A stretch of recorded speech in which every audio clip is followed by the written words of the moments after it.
listener production. Hello, Natarsha Belling with you and welcome to the afternoon edition of The Briefing. So what is really going on with Russia and Indonesia? Who's telling the truth and how does it affect us here in Australia? That's coming up in our deep dive with Foreign Affairs expert Dr Keith Suter, who will unpack all of it for us. But first, let's check the afternoon headlines this Wednesday, the 16th of April.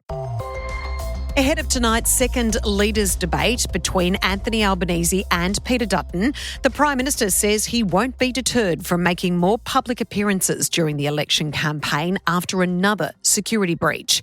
Mr Albanese has dismissed the security concerns after he was confronted by far-right protesters in his Melbourne hotel, a location that is supposed to be kept secret. There are hundreds of thousands of Australians around the country who are unable to afford housing. And I have a question for you, Mr Albanese. When are you going to put Australians first? Albo, how do you feel about the rise in immigration, mate? Do you think it's fair? No, you don't need to touch me. I'm not touching anyone. That's audio from the protesters, and Mr Albanese today saying he has full confidence in the Australian Federal Police. A manhunt is underway this afternoon after the alleged sexual assault of an 83-year-old woman in Sydney's West. Police allege a man offered to help her with her shopping home before reportedly breaking into her residence and then sexually assaulting her before leaving with her house keys.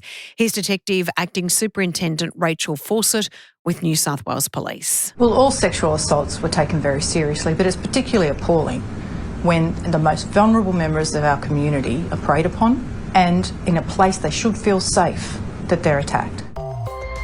And a British tennis player has apologised after calling out her opponent during a game for bad body odour. Harriet Dart asked the chair umpire to tell her French opponent to put on deodorant because, quote, she smells really bad during a match in France. Here is the audio.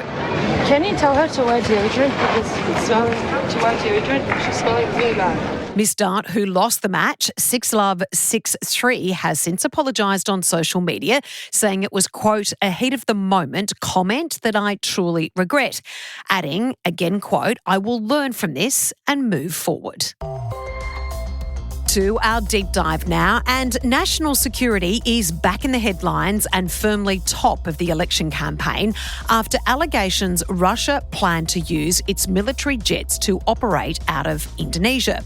Liberal leader Peter Dutton used the reports, which Indonesia has denied, to lash out at our federal government. This would be a catastrophic failure of diplomatic relations if Penny Wong and Anthony Albanese didn't have forewarning about this before it was made public.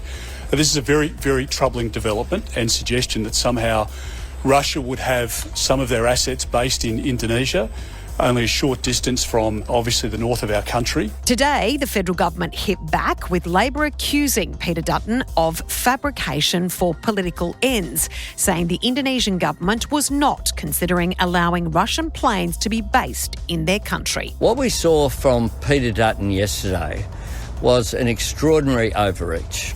He verbaled the president of Indonesia, who had not made a statement about this issue. In today's uncertain world, what we need is leadership that's considered, that deals with people respectfully, that doesn't verbal international leaders. That's Prime Minister Anthony Albanese speaking there. But it's still unclear whether Russia lodged a formal request for this with Indonesia.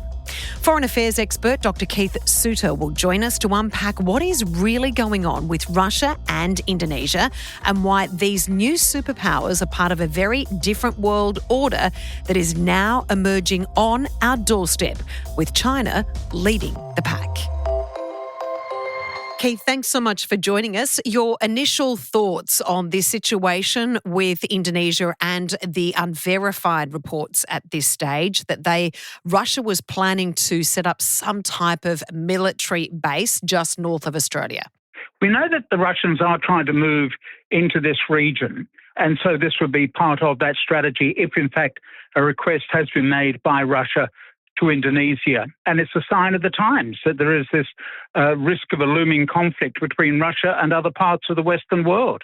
Peter Jennings, who is the former head of the Australian Strategic Policy Institute, has broken his silence over this, saying basically the speed of the federal government's denial tells him, I'm quoting Mr Jennings here, that the government really doesn't know what's going on. Do you think our federal government right now is across all of the details with what's going on with Indonesia and Russia?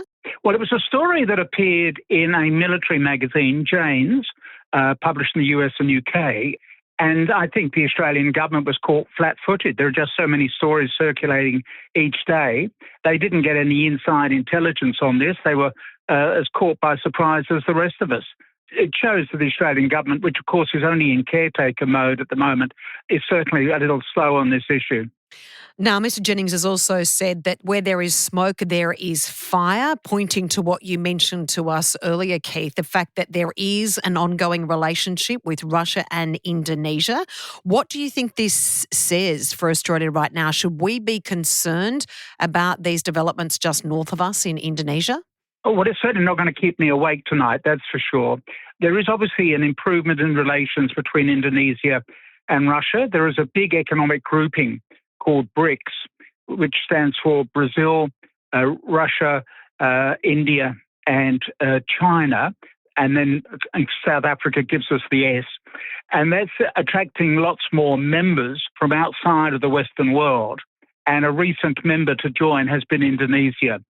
So Indonesia is deciding, obviously, to improve its links with certain countries of which we may not approve, like Russia, but that's Indonesia has a right to do that. Indonesia claims to be non-aligned. We have improved, Australia has improved relations with Indonesia, but there is a problem there because, of course, Australia is aligned to the United States. So in a sense, doing a deal with Australia suggests that Indonesia is working both sides of the street. It wants to have good relations with the Russians, but at the same time also, by working with Australia, you're having good relations with the Americans as well. So, Keith, you mentioned earlier you're not going to lose sleep over this situation or these developments that have been revealed over the last few days. In regards to Russia, China, all of the relationships with Papua New Guinea and Indonesia, there are allegations that Russia and China want to solidify their power in that region because strategically it's incredibly important. Can you explain that? Yes, absolutely. So Indonesia is probably about the size, an economy about the size of Australia and continuing to grow. It has 10 times the population, and crucially, it has a very young population. And so Indonesia is going to become the regional superpower. Now, Australia has spent decades being acknowledged as the regional superpower. Indeed, at one point, we were talking about ourselves as being the regional sheriff of the South Pacific. That is now changing. Indonesia is becoming richer, more powerful, and is just beginning to exert some of its muscles. So we're going to slip down to the second position behind Indonesia. And Indonesia is just simply saying, we now want to run our own affairs. We don't want to be intimidated by any of you noisy white people to the south. We're going to make our own decisions. And so this does represent a change in the politics in this little corner of the globe, as well as, of course, the change that's occurring at the northern end, if you like, around China. As China becomes, well, it's already now the second largest economy in the world, with an ambition to be number one by the year 2049, which will be the 100th anniversary of the Chinese Communist Revolution. And at the same time, you've got the United States trying to pull out of its international obligations and becoming more isolationist. So you've got countries that are trying to fill the vacuum being created by the Americans going home and no longer being so involved in international affairs. So Indonesia is making the most of its growing economic power and will shortly be the equal and then larger than the Australian economy. And China is also developing rapidly and will shortly overtake the United States as the world's largest economy. It's already got one of the most modern defense forces in the world. So there is certainly a power shift going on. Now, some of us talk about the weird world. So weird is Western, educated, industrialized, rich and democratic. And it's the way that we can talk about how the Western countries like the United States, Canada, UK, Western Europe, and Japan and Australia and New Zealand, they are the Western world. But we are now, in percentage terms, shrinking populations, and you've got the growing populations that are occurring in Africa and Asia. For the last 500 years, the weird world has run the globe, and that era is now changing. We're no longer calling the shots. So Australia has been so used to having the commanding position in the South Pacific, and now we have at least one other country, Indonesia, saying, no, you're no longer the number one in this region.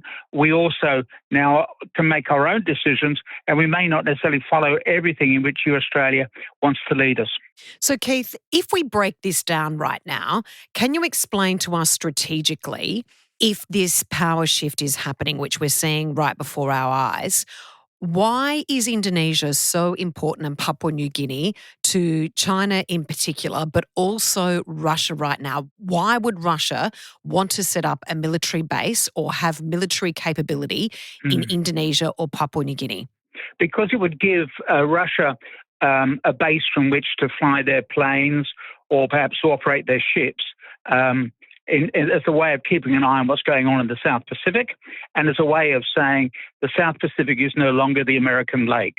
That's the phrase that has been used since World War II, that the South Pacific is the American lake. And yet we see both Russia and China seeking to break up that monopoly. Now, remember that we've recently had those Chinese ships sailing around Australia. What was interesting there is that they were showing that they could do a long-range maritime journey without having to rely on overseas bases.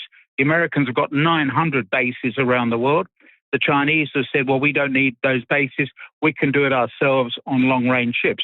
The Russians are saying, we would like to have a base as a way of reminding people that Russia is now getting back into the South Pacific.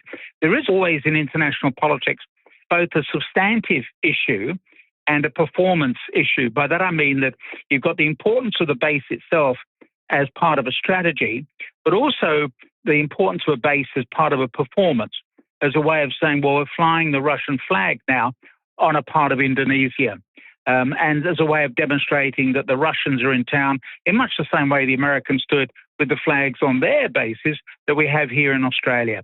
And so the Russians would love, I'm sure, to have a base in Indonesia. Now, whether they've made that request in the last few weeks, we at the moment, we don't know for sure, but we know that they do have ambitions in this area. We know that they've carried out joint military exercises with the Indonesian Navy.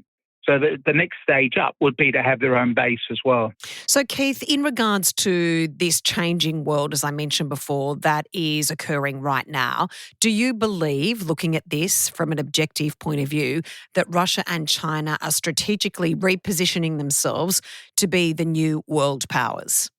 Oh, absolutely. In the case of China. Russia, we've got to be careful not to over-exaggerate. Russia, we only pay attention to because it has nuclear weapons and it has a habit of invading local countries, such as Ukraine at the moment. But it's got an economy which is about the size of Canada's. It is not the superpower that it was between 1945 and 1991. It lost a lot of territory when the old Soviet Union collapsed. It lost Eastern Europe, and it lost all those stands, those Islamic areas running along the southern edge of the Russian Empire. So today's Russia is not as powerful as the old Soviet Union was. But China is certainly flexing its muscles and getting ready to become the number one power in the world. So, Keith, from an overall point of view, these latest developments, how concerned should we be about these reports? We have to be mindful. We're also in the middle of a federal election campaign. Yeah, and it's been a pretty dull election campaign, which I think is why we're focusing so much on what I think is a comparatively small story, because it's been such a boring campaign. There have been so few angles outside of housing for us to talk about. But we should be concerned about not so much the immediate issue of the Russian-based story, but the bigger picture of this power shift. Particularly for younger Australians now. I'm a dinosaur, so I won't be around for this happening. But for the younger Australians who will be listening to this program, their future will increasingly be dominated by China. and Indonesia. So perhaps a good bit of advice for them is that they start learning the Indonesian language. We appreciate your analysis as always. Thank you, Keith. Thank you. And that was Foreign Affairs expert Dr Keith Suter. And that's it for this episode of the afternoon edition of The Briefing. We'd love you to subscribe or follow us so you don't miss our episodes or our deep dive of the day. You can also follow us on our socials, on Instagram at The Briefing Podcast, and also on TikTok and YouTube. You just need to search Listener Newsroom. That's spelled LISTNR. And we'll be back in your feed tomorrow morning at 6 a.m. I'm Natarsha Belling. Thanks for your company. See you then.